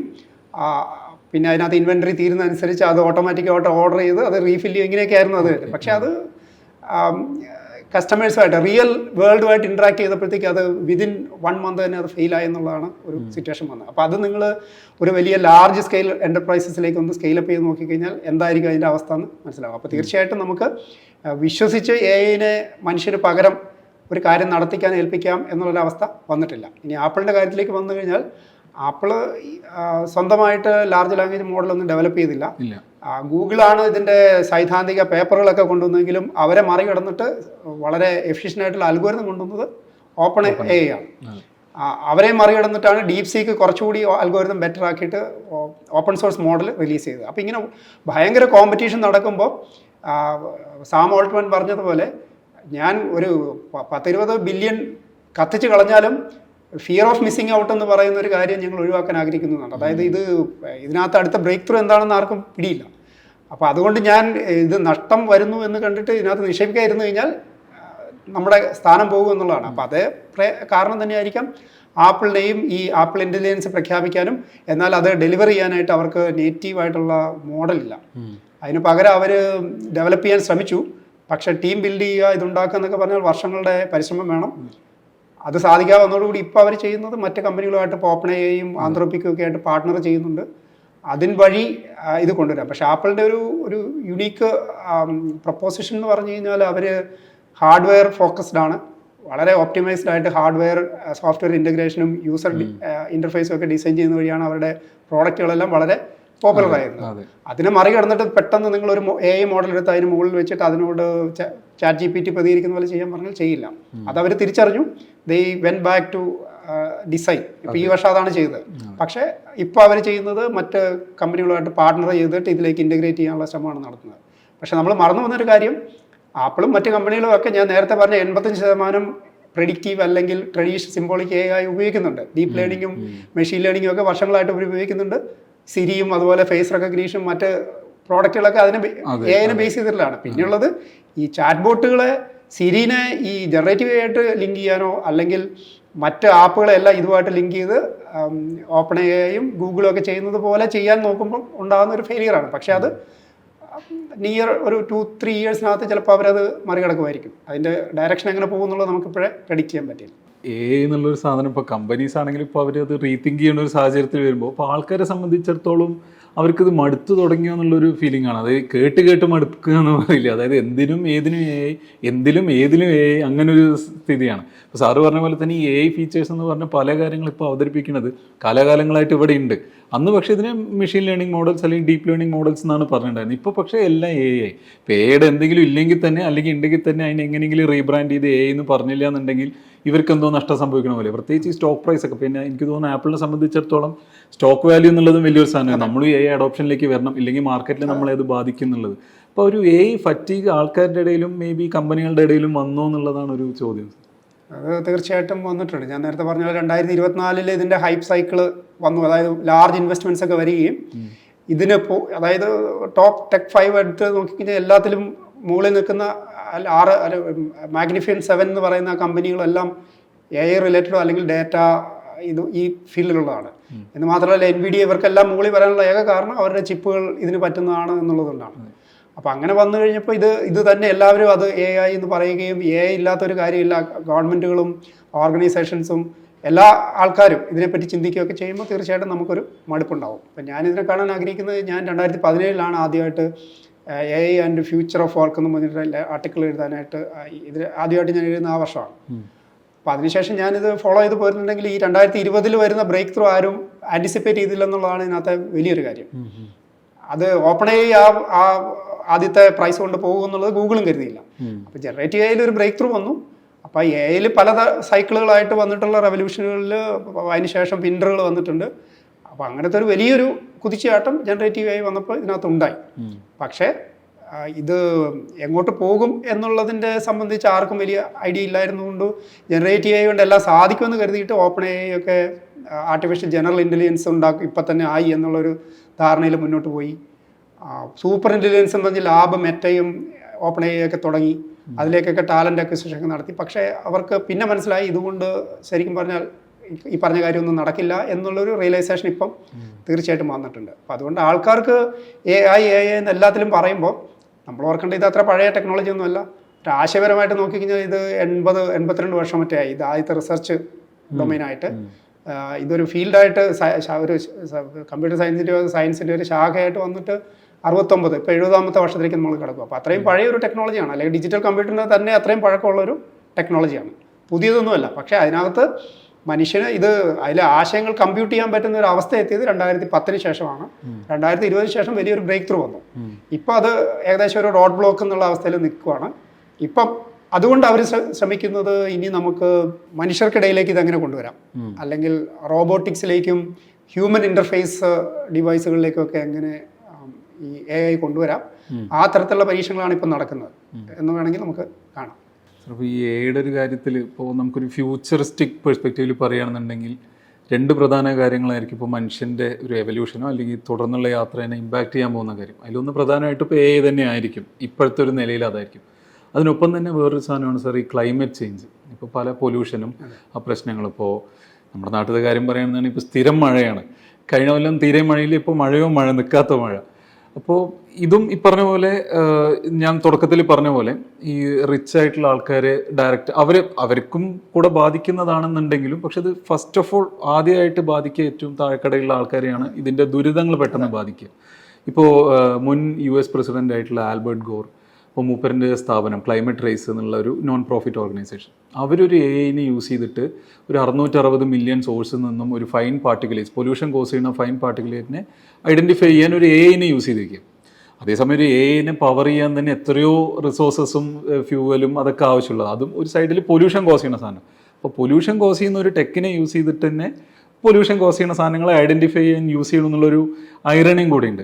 അപ്പോൾ ഈ ഒരു 2 സംഭവങ്ങളെ, ഈ ഒരു ഐറണിനെ സാർ എങ്ങനെയാണ് വിലയിരുത്തുന്നത്? ഇതുവരെ പരാമർശിക്കാത്തൊരു ഫീൽഡാണ് ശാസ്ത്ര സാങ്കേതിക മേഖലകളിൽ AI ഉപയോഗിക്കുന്നത്. ഇപ്പം നമ്മളൊരു 10-15 വർഷത്തെ സയൻസിലെ നോബൽ സമ്മാനങ്ങളൊക്കെ എടുത്തു നോക്കി കഴിഞ്ഞാൽ അതിനകത്തൊക്കെ AI എന്ന് നേരിട്ട് പറയുന്നില്ലെങ്കിൽ മെഷീൻ ലേണിങ്ങും അല്ല അതുപോലെയുള്ള ഡേറ്റ അനാലിസിസും ഒക്കെ കാര്യമായിട്ട് ഉപയോഗിച്ചിട്ടാണ് എല്ലാ പഠനങ്ങളും വന്നിട്ടുള്ളത്. ഫിസിക്സിലെ പല നോബൽ സമ്മാനങ്ങൾ എടുത്ത് നോക്കിയാൽ നമുക്ക് കാണാൻ പറ്റും. കഴിഞ്ഞ വർഷം ഫിസിക്സ് നോബൽ സമ്മാനം കൊടുത്തത് തന്നെ മെഷീൻ ലേണിങ്ങിൻ്റെ ഈ ന്യൂറൽ നെറ്റ്വർക്കുകളുടെ അൽഗോരിതങ്ങൾ മെച്ചപ്പെടുത്തിയ 2 പേർക്കാണ്. അതുപോലെ കെമിസ്ട്രി നോബൽ സമ്മാനം കൊടുത്തത് AI മോഡൽ ഉപയോഗിച്ചിട്ട് പ്രോട്ടീൻ സ്ട്രക്ചർ പ്രെഡിക്റ്റ് ചെയ്തതിനാണ്. അപ്പോൾ ശാസ്ത്ര സാങ്കേതിക മേഖലകളിൽ ഇങ്ങനത്തെ നിരവധി കാര്യങ്ങളുണ്ട്. പക്ഷേ ക്ലൈമറ്റ് മോഡലിങ്ങോ അല്ലെങ്കിൽ വെതർ ഫോർകാസ്റ്റിംഗ് പോലെയുള്ള കാര്യങ്ങൾ, അല്ലെങ്കിൽ എൻവയറൺമെൻറ്റ് മോണിറ്ററിങ്, പൊല്യൂഷൻ മോണിറ്ററിങ് ഒക്കെ ശരിക്കും പറഞ്ഞാൽ ഭയങ്കര ഡിസ്ട്രിബ്യൂട്ടഡ് ആയിട്ടുള്ള കൃത്യമായ മോഡൽ വെച്ച് പഠിക്കാൻ പറ്റാത്ത ഫീൽഡായിരുന്നു. അപ്പോൾ അവിടെ ഈ വലിയ കമ്പ്യൂട്ടിംഗ് പവർ വന്നു കഴിഞ്ഞപ്പോൾ നമുക്ക് തീർച്ചയായിട്ടും സാധാരണക്കാർക്കും ഡേറ്റ കളക്ട് ചെയ്യുകയും അനലൈസ് ചെയ്യുകയും ചെയ്യാൻ പറ്റും എന്നുള്ളത്. ഇപ്പോൾ സിറ്റിസൺ സയൻസിനാണെങ്കിലും ഈ പറഞ്ഞ പോലെ വലിയ കൺസോർഷ്യങ്ങൾക്കാണെങ്കിലും ഇത് എളുപ്പത്തിൽ സാധിക്കുമെന്നുള്ളതിൻ്റെ ഒരു ഉദാഹരണമാണ് അൽഗോറിൻ്റെ വർക്ക്. അപ്പോൾ അദ്ദേഹത്തിന് നോബൽ സമ്മാനം കിട്ടിയത് പോലും ക്ലൈമറ്റുമായിട്ട് ബന്ധപ്പെട്ട പ്രവർത്തനങ്ങൾക്കായിരുന്നു, എമിഷൻ കുറയ്ക്കുന്നതിനും അതുപോലെ നടത്തിയ ആക്ടിവിസത്തിനൊക്കെയാണ്. അപ്പോൾ അങ്ങനെയുള്ള ഒരു വലിയ സാധ്യത മുന്നോട്ട് വയ്ക്കുന്നുണ്ട്. എങ്കിലും താങ്കൾ സൂചിപ്പിച്ചതുപോലെ AI സാങ്കേതികവിദ്യയ്ക്ക് ശക്തി പകരുന്ന ഡേറ്റാ സെൻറ്ററുകളും GPU ക്ലസ്റ്ററുകളും എല്ലാം പ്രവർത്തിക്കുന്ന വലിയ പവർ എടുത്തിട്ടാണ്. ഒരു GPUവിന് തന്നെ ഏതാണ്ട് 700 വാട്ട് മിനിമം, 700 വാട്ട് തൊട്ട് 2000 വാട്ട് തന്നെ പവർ കൺസ്യൂം ചെയ്യണം. അപ്പോൾ അത്രയും വലിയ റാക്കുകൾ, ഇപ്പോൾ GPT-4 ട്രെയിൻ ചെയ്ത് 10,000 NVIDIA H100 ഒക്കെ വെച്ചിട്ടാണ്. അതുപോലെ ഗ്രോക്ക് ട്രെയിൻ ചെയ്തത്, ഗ്രോക്ക് 3 ആണെന്ന് തോന്നുന്നു ട്രെയിൻ ചെയ്തത് 1,00,000 GPU ക്ലസ്റ്റർ വെച്ചിട്ടാണ്. അപ്പോൾ അത് പവർ ചെയ്യണമെങ്കിൽ തന്നെ വലിയ ഒരു തെർമൽ അല്ലെങ്കിൽ ഒരു പവർ പ്ലാന്റ് അതിനടുത്ത് വേണമെന്നുള്ളത്. എൻ്റെ മെഗാവാട്ട് പവർ പ്ലാന്റ് ഉണ്ടെങ്കിൽ മാത്രമേ ഇത് റൺ ചെയ്യാൻ പറ്റുള്ളൂ. അപ്പോൾ അത് വലിയൊരു കൺസേൺ ഉണ്ടാക്കുന്നൊരു കാര്യമാണ്. കാരണം എനർജി നീഡ് എന്ന് പറയുന്നത് വളരെയധികം കുതിച്ചു വരികയാണ്. ഇപ്പോൾ NVIDIAയുടെ സ്റ്റോക്ക് പ്രൈസ് കൂടുന്നതുകൊണ്ട് എല്ലാവരും അതിനകത്ത് ഇൻവെസ്റ്റ് ചെയ്യുന്നുണ്ടെങ്കിലും അവരിപ്പോൾ പ്രോഫിറ്റബിൾ ആകുമെന്നുള്ള കണക്കിലാണ് ആൾക്കാർ ഇൻവെസ്റ്റ് ചെയ്യുന്നത്. പക്ഷേ അവർ ഡിമാൻഡ് ചെയ്യുന്ന എനർജി നീഡ് വളരെ വലുതാണ്. ഈ GPT-3 ട്രെയിൻ ചെയ്ത് ഏതാണ്ട് US-ലെ ശരാശരി ഒരു 120 വീടുകൾക്ക് ആവശ്യമുള്ള പവർ കൊടുത്തിട്ടാണ് GPT-3 ട്രെയിൻ ചെയ്യുന്നത്. സക്സസീവായിട്ടുള്ള മോഡലുകൾ കോമ്പറ്റീഷൻ വഴി എല്ലാ കമ്പനികളും ഇറക്കുമ്പോൾ വീണ്ടും മോഡലുകളെ ട്രെയിൻ ചെയ്യുകയും ഇതുപോലെ എനർജി ഭയങ്കരമായിട്ട് യൂസ് ചെയ്യുകയും ചെയ്യപ്പെടുന്നുണ്ട്. അതുകൂടാതെ ഡാറ്റാ സെൻറ്ററുകൾ വ്യാപകമായിട്ട് വരുന്നുണ്ട്. US തന്നെ ബില്യണുകളുടെ ഡാറ്റാ സെൻറ്ററുകളാണ് പല സംസ്ഥാനങ്ങളിലായിട്ട് വരുന്നത്. ചൈനയിൽ 250 ഡാറ്റാ സെൻറ്ററുകൾ വരുന്നതായിട്ട് വാർത്ത കണ്ടു. അത് ചൈനീസ് പ്രസിഡന്റ് തന്നെ അതിനെ ഒരു വാണിംഗ് കൊടുത്ത് നേരിടുന്നതാണ് കണ്ടത്. കാരണം എല്ലാ പ്രോവിൻസുകളും സ്വന്തം ഡാറ്റാ സെൻറ്റർ ഉണ്ടാക്കാൻ പോകുന്നതിന് പകരം കുറച്ച് സ്ഥലങ്ങളിൽ മാത്രം വെക്കാനാണ് അദ്ദേഹം ആവശ്യപ്പെട്ടത്. ഇപ്പം ഇതെല്ലാം കാണിക്കുന്നത് എനർജിയിലുണ്ടാകുന്ന ഭയങ്കരമായിട്ടുള്ള ഡിമാൻഡാണ്. അപ്പോൾ അത് 2030 ആകുമ്പോഴത്തേക്കും ഏതാണ്ട് ഇപ്പം തന്നെ ജപ്പാൻ്റെ എനർജി കൺസംഷൻ അത്രയും ഡാറ്റാ സെൻറ്ററുകൾ കൺസ്യൂം ചെയ്യുമെന്ന് പറയുന്നു. അത് ഇന്ത്യയുടെയോ അല്ലെങ്കിൽ വലിയൊരു രാജ്യത്തിൻ്റെ തന്നെ അത്രയും പവർ ഈ ഡാറ്റാ സെൻറ്ററുകൾക്ക് ലോകം മൊത്തം വേണ്ടി വരുമെന്നാണ് വരുന്നത്. അപ്പോൾ ആ ഒരു ആശങ്ക അവിടെ ഉണ്ട്. എങ്കിലും ഇങ്ങനെ വലിയ ഗ്ലോബൽ സിസ്റ്റംസ്, ഇപ്പോൾ വെതർ ഫോർകാസ്റ്റിങ്, അതുപോലെ ക്ലൈമറ്റിൻ്റെ ഒക്കെ ഉള്ള മോഡലുകളൊക്കെ പ്രെഡിക്റ്റ് ചെയ്യാൻ വളരെ ബുദ്ധിമുട്ടാണ്. അപ്പോൾ അതിന് വലിയ കമ്പ്യൂട്ടിംഗ് പവർ വേണം. അപ്പം അത് അങ്ങനെ ഈ ഇത്രയും റിസോഴ്സ് ഉപയോഗിച്ചിട്ടാണെങ്കിലും പ്രെഡിക്റ്റ് ചെയ്യാൻ പറ്റിക്കഴിഞ്ഞാൽ നമുക്ക് തീർച്ചയായിട്ടും അത് നേട്ടമാണ്. അപ്പോൾ ഇത് രണ്ടും കൂടെ ബാലൻസ് ചെയ്യണം എന്നുള്ളത് പരിസ്ഥിതിയും പ്രവർത്തനവും എല്ലാം കൂടെ ബാലൻസ് ചെയ്തിട്ട് ഇത് മുന്നോട്ട് കൊണ്ടുപോകണം എന്നുള്ളത് ഭരണാധികാരികളും അതുപോലെ വലിയ കമ്പനികളും ഒക്കെ തീരുമാനിക്കേണ്ട കാര്യമാണ്. കാരണം നമുക്കിങ്ങനെ അൺറെസ്ട്രിക്റ്റഡ് ആയിട്ട് സ്കെയിലപ്പ് ചെയ്ത് പോകാൻ പറ്റില്ല. കാരണം അതൊരു റോഡ് ബ്ലോക്കിലെത്തും. ഇപ്പം വലിയ കമ്പനികളെല്ലാം എനർജി ക്രൈസിസ് നേരിട്ടുകൊണ്ടിരിക്കുകയാണ്. അതിന് വേണ്ടിയിട്ട് അവർ പോകുന്ന വഴി ന്യൂക്ലിയറും ഒക്കെയാണ്. ക്ലൈമറ്റ് റേസിൻ്റെ ആക്ടിവിറ്റി ഇപ്പോൾ നമ്മൾ സംസാരിച്ച സാധനം, അപ്പോൾ ഇതൊക്കെ ഒരു പോളിസി മേക്കേഴ്സിനെയും അല്ലെങ്കിൽ പോളിസി മേക്കിങ്ങിനെയൊക്കെ മേ ബി നല്ല രീതിയിൽ ഇൻഫ്ലുവൻസ് ചെയ്യാൻ പറ്റുന്ന സാധനങ്ങളാണ്. ഈ പോളിസി മേക്കിംഗ് പോലുള്ള കാര്യങ്ങൾക്ക് നമ്മൾ എഐനെ റിലേ ചെയ്യുമ്പോൾ ഈ AI ഹാലുസിനേഷൻ സാർ നേരത്തെ പറഞ്ഞ ഈ സാധനങ്ങളൊക്കെ ഉണ്ടാകുമ്പോൾ എത്രത്തോളം AI തരുന്ന ഡാറ്റേനോ അല്ലെങ്കിൽ വർക്കിനെയോ നമുക്ക് വിശ്വസിക്കാൻ പറ്റും, അല്ലെങ്കിൽ അതിന് എത്രത്തോളം വെരിഫൈ ചെയ്യാൻ പറ്റും എന്നുള്ളൊരു ചലഞ്ചും കൂടി ഇല്ലേ? തീർച്ചയായിട്ടും ഇത് പല ആംഗിളിൽ കാണേണ്ട ഒരു കാര്യമാണ്. കാരണം ഞാൻ നേരത്തെ സൂചിപ്പിച്ച പോലെ ഒരു ഗ്ലോബൽ റേസ് നടക്കുന്നുണ്ട്. അത് രാജ്യങ്ങൾ തമ്മിൽ നടക്കുന്നുണ്ട്, വലിയ കോർപ്പറേഷൻസ് തമ്മിലും ആരാണ് ഇതിൽ ഡോമിനേറ്റ് ചെയ്യാൻ പോകുന്നതെന്ന് കരുതിയിട്ടുള്ളൊരു ഇത് നടക്കുന്നുണ്ട്. അതുകൊണ്ട് തന്നെ ഗവൺമെൻറ്റുകൾ ആരും തന്നെ കൃത്യമായ കണിശമായ നിയമങ്ങളൊന്നും ഇതിനകത്ത് എത്രമാത്രം AIക്ക് ഡാറ്റ കൊടുക്കാം, എങ്ങനെ പരിശീലിപ്പിക്കാം, എൻവയറമെൻറ്റൽ കോസ്റ്റ് എന്താണ്, എത്തിക്കൽ സൈഡ് എന്താണെന്ന് സംബന്ധിച്ച് നിയതമായ നിയമങ്ങളൊന്നും കൃത്യമായി ഫോർമുലേറ്റ് ചെയ്തിട്ടില്ല. യൂറോപ്യൻ യൂണിയൻ്റെ ഡാറ്റ പ്രൊട്ടക്ഷൻ റൂൾ പോലെയുള്ളത് മാത്രമാണ് കൃത്യമായിട്ട് അത് ഇതിനെ കവർ ചെയ്യുന്ന, അല്ലെങ്കിൽ പോലും അതവിടെ ഉണ്ട്. അപ്പോൾ അതുകൊണ്ട് തന്നെ നമുക്ക് കാണാൻ പറ്റുന്ന യൂറോപ്പിൽ നിന്നും വലിയ കാര്യമായിട്ടുള്ള ലാർജ് ലാംഗ്വേജ് മോഡലൊന്നും വന്നിട്ടില്ല. കാരണം ഇതിന് പരിശീലിപ്പിക്കാൻ ഉപയോഗിക്കുന്ന ഡാറ്റ എങ്ങനെ കിട്ടി എന്നുള്ളതിൻ്റെ ഒരു എത്തിക്കൽ സൈഡ് നമ്മൾ ചർച്ച ചെയ്യുന്നില്ല. പലപ്പോഴും വലിയ കമ്പനികൾ ചെയ്യുന്നത് വേറെ ആൾക്കാരെ ഏൽപ്പിച്ചിട്ട് ഡാറ്റ സ്ക്രാപ്പ് ചെയ്യുന്ന പ്രാക്ടീസസ് ഒക്കെ ഉണ്ട്. പിന്നെ കസ്റ്റമേഴ്സ് കൊടുക്കുന്ന അല്ല യൂസേഴ്സ് കൊടുക്കുന്ന ഡാറ്റയും അവർ ഉപയോഗിക്കുന്നുണ്ട്. അപ്പോൾ അതിനകത്ത് അവർ പ്രൊട്ടക്ഷൻ റൂളുകളൊക്കെ പറയുന്നുണ്ടെങ്കിൽ ഇത് ഇങ്ങനെ ഗോൾ പോസ്റ്റ് ഇടയ്ക്കിടയ്ക്ക് മാറ്റിക്കൊണ്ടിരിക്കും. നമ്മൾ ഇപ്പോൾ ഒരു പരിധിയൊക്കെ അവർ വയ്ക്കും. ഇത്ര നാൾ വരെ യൂസ് ചെയ്യാൻ പാടില്ല എന്ന് പറഞ്ഞാലും അതിനുശേഷം അത് എടുത്ത് ഉപയോഗിക്കാൻ തുടങ്ങും. അപ്പോൾ അത് കോമ്പറ്റീഷനിൽ സർവൈവ് ചെയ്യാനായിട്ട് അവർക്കത് ആവശ്യമാണ്. അപ്പോൾ അങ്ങനെ വരുമ്പോൾ നമ്മുടെ ഡാറ്റ ഉപയോഗിക്കുന്നുണ്ട്, അതിനെ സംബന്ധിച്ച നിയമം വേണം. മറ്റൊന്ന്, ഇത് ഹാലൂസിനേഷൻ എന്ന് പറയുന്നത് ഓപ്പൺ എയുടെയും മറ്റും പഠനങ്ങൾ കാണിക്കുന്നത് ഇത് മാത്തമാറ്റിക്കൽ ഇന്നെവിറ്റബിലിറ്റിയാണ്. അതായത് ഇത് ഒഴിവാക്കാൻ പറ്റില്ല നിങ്ങൾക്ക്. കാരണം ഇത് മെഷീൻ ലേണിങ്ങിൽ അല്ലെ AIയിൽ പഠിക്കുക എന്ന് പറഞ്ഞാൽ ഡാറ്റയിൽ നിന്നും ഒരു മോഡൽ ഉണ്ടാക്കുന്നത് തന്നെയാണ്. നമ്മളത് ലാബിലൊക്കെ പരീക്ഷണം നടത്തി കിട്ടുന്ന ഡാറ്റയിൽ മോഡൽ ഉണ്ടാക്കുന്ന പോലെ ഇവിടെ നമ്മൾ കൊടുക്കുന്ന ഡാറ്റയിൽ നിന്ന് ഇതൊരു മാത്തമാറ്റിക്കൽ അല്ലെങ്കിൽ സ്റ്റാറ്റിസ്റ്റിക്കൽ സ്ട്രക്ചർ ഉണ്ടാക്കി എടുത്തിട്ട് അത് വെച്ചിട്ടാണ് ഈ പ്രഡിക്ഷൻ നടക്കുന്നത്. അപ്പോൾ തീർച്ചയായിട്ടും അതിന് ഗസ് ചെയ്യുമ്പോഴത്തേക്ക് ഉണ്ടാകുന്ന എററുകൾ ഇതിനകത്ത് പ്രവചനത്തിൽ തെറ്റായിട്ട് കടന്നുകൂടാം. അത് ഒഴിവാക്കാൻ ഒരു തരത്തിലും മാർഗ്ഗമില്ല. ഏതാണ്ട് ഒരു 30-30% ഹാലൂസിനേഷൻ ഉണ്ടാവും എന്നുള്ളത് ഒരു ഒഴിവാക്കാൻ പറ്റാത്തൊരു കാര്യമാണ്. രണ്ടാമത്, ഇത് നമ്മൾ ഉപയോഗിക്കുമ്പോഴത്തേക്കും ഇത് ഇപ്പം ഡീപ് ഫേക്ക് പോലെയുള്ള സാങ്കേതിക വിദ്യകളുണ്ട്, അല്ലെങ്കിൽ അതുപോലെയുള്ള ആവശ്യങ്ങൾക്ക് ഉപയോഗിക്കുമ്പോൾ ഇതിൻ്റെ നൈതികത സംബന്ധിച്ച് നമ്മളിപ്പോഴും അതിനെ IT പ്രൊട്ടക്ഷൻ റൂളുകളൊക്കെ വെച്ചാണ് നേരിടുന്നെങ്കിൽ പോലും ഇതിന് കണിശമായിട്ട് നിയമങ്ങൾ വേണം. മിസ്യൂസ് ചെയ്യപ്പെടുന്നുണ്ടെങ്കിൽ അതിന് നഷ്ടപരിഹാരത്തിനുള്ള മാർഗ്ഗങ്ങൾ വേണം. ഇങ്ങനെ പല കാര്യങ്ങൾ അതിനകത്ത് സർക്കാരുകളും അതുപോലെ മറ്റ് ഏജൻസികളും ഒക്കെ ഇൻവോൾവ് ആയിട്ട് ഇത് പരിഹരിച്ചെങ്കിൽ മാത്രമേ നമുക്ക് മുന്നോട്ട് പോകാൻ പറ്റത്തുള്ളൂ. ഈ AI ഉപയോഗത്തിൽ ഹാലൂസിനേഷൻ അല്ലെങ്കിൽ ഭ്രമാത്മകമായിട്ട് ഇതിന് അതായത് ഉത്തരം മുട്ടുമ്പം തോന്നുന്നത് ശരിയെന്ന രീതിയിൽ വിളിച്ച് പറയുന്നതാണ്. അതിപ്പോഴും ഉണ്ട്. ഇപ്പം നമ്മൾ ഇത്രയും അഡ്വാൻസ്ഡ് ആണ് എന്ന് പറയുമ്പോഴും ഇപ്പോൾ ഒരു ക്ലാസിക്കായിട്ടുള്ള പ്രോബ്ലം ഉണ്ടായിരുന്നു, 9.11 ആണോ 9.9 ആണോ ഗ്രേറ്റർ എന്ന് ചോദിക്കുമ്പോഴത്തേക്ക് ഇത് കമ്പയർ ചെയ്തിട്ട് ഇപ്പോഴും തെറ്റായ ഉത്തരം തരും. അപ്പോൾ ഗണിത പ്രശ്നങ്ങളും അതുപോലെ ശാസ്ത്രീയമായിട്ടുള്ള പല കാര്യങ്ങൾക്കും ഇപ്പോഴും തെറ്റായ ഉത്തരം തരുന്നുണ്ട്. കാരണം ഇതെല്ലാം ലാംഗ്വേജ് മോഡലുകളാണ്, ഭാഷാ രീതിയിലാണ് ഇതിനെ കൈകാര്യം ചെയ്യുന്നത്, അല്ല അതിന് അടിസ്ഥാന ശാസ്ത്ര തത്വങ്ങൾ വെച്ചിട്ടല്ല. അപ്പോൾ അങ്ങനെ നോക്കുമ്പോൾ ഇതിനകത്ത് വിശ്വസിക്കാമോ എന്നുള്ളത് ഒരാളുടെ ഡൊമൈൻ നോളജ് അനുസരിച്ച് ഇരിക്കും. നമുക്ക് അറിവില്ലാത്തൊരു മേഖലയിലാണെങ്കിൽ ഇത് തരുന്ന പാടെ വിശ്വസിച്ച് കഴിഞ്ഞാൽ പ്രശ്നമാണ്. നമുക്ക് അറിവുള്ള മേഖലയാണെങ്കിൽ നമുക്ക് നോക്കിയിട്ട് ഇത് ശരിയാണോ തെറ്റാണോ എന്ന് പറയാമല്ലോ. അപ്പോൾ അതിന് തീർച്ചയായിട്ടും പരിമിതിയുണ്ട്. ഇതിന് അൽഗോരിതം ബയസ് ഉണ്ട്. ഞാൻ സൂചിപ്പിച്ച കാര്യം അതാണ്. അതായത് ഹാലൂസിനേഷൻ ഒഴിവാക്കാൻ പറ്റാത്ത പോലെ തന്നെ അൽഗോരിതത്തിന് ബയസ് ഉണ്ട്, ഡേറ്റയിൽ ബയസ് ഉണ്ട്. അത് ജെൻഡർ, റേസ്, അതുപോലെ പല കാര്യങ്ങളിലും അല്ലെങ്കിൽ ജനറേഷണൽ ബയസ് ഒക്കെ ഉണ്ടാവാം. കാരണം കൊടുത്തിരിക്കുന്ന ഡാറ്റ ഹിസ്റ്റോറിക് ഡാറ്റയാണ്. ഇതിന്റെ പ്രഡിക്ഷൻ എന്ന് പറയുന്നത് ഇപ്പോൾ ഉള്ള വിവരം വെച്ചിട്ട് ഉള്ളത് തന്നെ കൂട്ടിക്കലർത്തി നമുക്ക് തരുന്നുള്ളൂ. അതായത് ഭാവി പ്രവചിക്കാനൊന്നും ശരിക്കും ഇതിന് പറ്റില്ല. നിങ്ങളൊരു 50 വർഷം അപ്പുറത്തുള്ള ഒരു കഥ എഴുതാൻ പറഞ്ഞാൽ ഇപ്പോഴുള്ള കാര്യങ്ങൾ വെച്ചിട്ട് തന്നെയാണ് 50 വർഷത്തിന് മുമ്പുള്ള കഥ എഴുതുന്നത്. അപ്പോൾ ഒരു നോളജ് എന്ന് പറയുന്നത് ഒരു പ്രോബബിലിസ്റ്റിക് ആയിട്ടുള്ള നോളജാണ്, ഇതിൻ്റെ പ്രഡിക്ഷനാണ് ഇതിനകത്ത് വരുന്നത്. അപ്പോൾ അതുകൊണ്ട് പൂർണ്ണമായിട്ടും വിശ്വസിക്കാവുന്ന തരത്തിൽ എത്തിയിട്ടേ ഇല്ല. അത് എന്ന് എത്തുമെന്ന് ആർക്കും വലിയ ഐഡിയയും ഇല്ല. സാർ, ഇപ്പോൾ നമ്മൾ ഈ പോളിസി മേക്കിങ്ങിൻ്റെ കാര്യം പറയുമ്പോൾ ഇപ്പോൾ എയിലും മാത്രമല്ല ഈ മാഗ്നറ്റ്സിലൊക്കെ യൂസ് ചെയ്യുന്ന പല റെയർ എർത്ത് എലിമെൻറ്റ്സ് ഉണ്ട്. അപ്പോൾ അതിൻ്റെ കാര്യങ്ങൾ എത്രത്തോളം ചർച്ച ചെയ്യാറുണ്ട് എന്നുള്ളത് ഒരു ചോദ്യമാണ്. അങ്ങനെ ഒരുപാടൊന്നും ഡിസ്കസ് ചെയ്ത് കേൾക്കലില്ല. പക്ഷെ നമ്മൾ പലപ്പോഴും അത് കേട്ടിട്ടുമുണ്ട്. പറഞ്ഞാൽ ചിലപ്പോൾ മനസ്സിലാവും. ഇപ്പോൾ ഈ യുക്രൈൻ റഷ്യൻ വാറിൻ്റെ ഇടയിൽ ഇപ്പോൾ സെലൻസ്കിയും ട്രംപുമായിട്ട് കുറേ പ്രശ്നങ്ങളൊക്കെ ഉണ്ടായിരുന്നു ഇടയിൽ ഒരു സമയത്ത്. അപ്പോൾ ട്രംപിൻ്റെ മെയിൻ ആവശ്യം പറഞ്ഞാൽ ഈ റെയർ എർത്ത് എലിമെൻറ്റ്സ് കരാറിൽ യുക്രൈൻ അല്ലെങ്കിൽ സെലൻസ്കി ഒപ്പുവെക്കണം എന്നായിരുന്നു. അപ്പോൾ ഇവർ സെലൻസ്കിയുടെ ഡീല് അഗ്രി ചെയ്താൽ സെലൻസ്കി ഒപ്പുവെക്കുള്ളൂ എന്നൊക്കെ പറഞ്ഞാൽ അതൊരു സ്പെക്ടക്കിളായിരുന്നു ആ ഒരു സമയത്ത്. എന്നിട്ട് അവസാനം അവർ ആ ഒരു ഡീലിൽ ഒപ്പുവെക്കുകയും ചെയ്തു. അപ്പോൾ ആ സമയത്ത് നമുക്ക് ക്യൂരിയോസിറ്റി ഉണ്ടാക്കിയ ഒരു സംഭവം എന്താണ് ഈ റെയർ എർത്ത് എലിമെൻറ്റ്സ് എന്ന്. അതിനെ നമ്മൾ അന്വേഷിച്ച് പോകുമ്പോഴാണ് ചൈനയ്ക്ക് ഇതിലുള്ള ഒരു പവറും അവരുടെ ആ ഒരു മൈനിങ് കപ്പാസിറ്റി, അല്ലെങ്കിൽ മൈനിങ് കപ്പാസിറ്റിനേക്കാളും പ്രോസസ്സിങ് കപ്പാസിറ്റി. ഇപ്പോൾ ചൈനയിൽ എത്രത്തോളം റെയർ എർത്ത് എലിമെൻറ്റ്സ് ഉണ്ടെന്ന് അറിയില്ല. പക്ഷേ റഷ്യയിലും ഇതുള്ള അവിടെ പോയിട്ട് അവർക്ക് അത് മൈൻ ചെയ്യാൻ പറ്റുന്നതും അത് പ്രോസസ്സ് ചെയ്യാൻ പറ്റുന്നതും അത് യൂസ് ചെയ്ത് മാനുഫാക്ചർ ചെയ്യണം. അപ്പോൾ ഇത് പല മേഖലകളിലും ഇപ്പോൾ ജപ്പാനൊക്കെ എതിരെ ഒരു പൊളിറ്റിക്കൽ വെപ്പണായിട്ട് പോലും ജിയോ പൊളിറ്റിക്സിൽ ചൈനയ്ക്ക് ഇത് യൂസ് ചെയ്യാൻ പറ്റുന്നുണ്ട്. അത്രയും വലിയൊരു ആയുധം കൂടിയാണ് ഈ റെയർ എർത്ത് എലിമെൻറ്റ്സ്. ഇപ്പോൾ എയുടെ കാര്യത്തിലേക്ക് വരുമ്പോൾ എയുടെ GPUസിലും ആക്സലറേറ്റേഴ്സിലും ഒക്കെ ഈ നിയോഡീമിയം എന്നൊക്കെ പോലുള്ള പല റെയർ എർത്ത് എലിമെൻറ്റ്സുകൾ യൂസ് ചെയ്യുന്നുണ്ട്.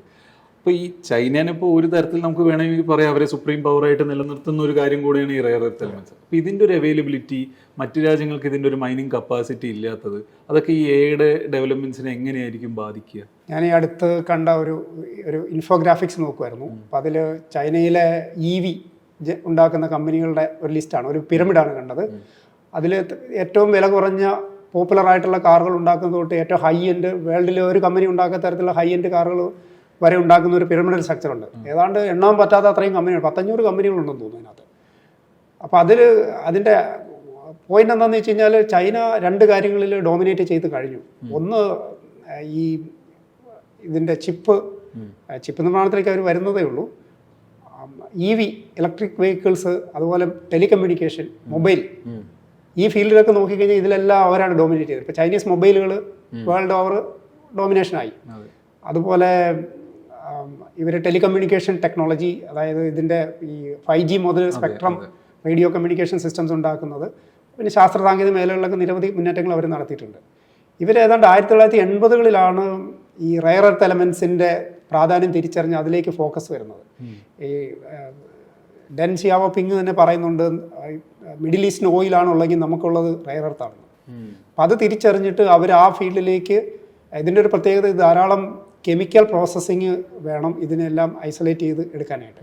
ഇപ്പം നമ്മൾ സാധാരണ സെമി കണ്ടക്ടർ ടെക്നോളജി എന്ന് പറയുമ്പോൾ സിലിക്കണും ജർമ്മനിയത്തെ പറ്റി സംസാരിക്കുന്നതെങ്കിൽ അതിന് ഈ ചിപ്പിൻ്റെ കൂടെ പ്രവർത്തിപ്പിക്കുന്ന, ഇപ്പോൾ റേഡിയോ ചിപ്പുകളായാലും അല്ലെങ്കിൽ വൈഫൈ, ബ്ലൂടൂത്ത്, ഇതുപോലെ നെറ്റ്വർക്കിംഗ്, അതുപോലെ ചിപ്പുകൾക്കകത്ത് വേണ്ട പല പല കാര്യങ്ങൾ ഉണ്ടാക്കാനായിട്ട് ഈ ചില റെയർ എർത്ത് എലമെൻറ്റ്സ് വളരെ അത്യാവശ്യമാണ്. അപ്പോൾ ആ മൂലകങ്ങളുടെ പ്രാധാന്യം തിരിച്ചറിഞ്ഞ് അവരതിനെ ഫോക്കസ് ചെയ്തു.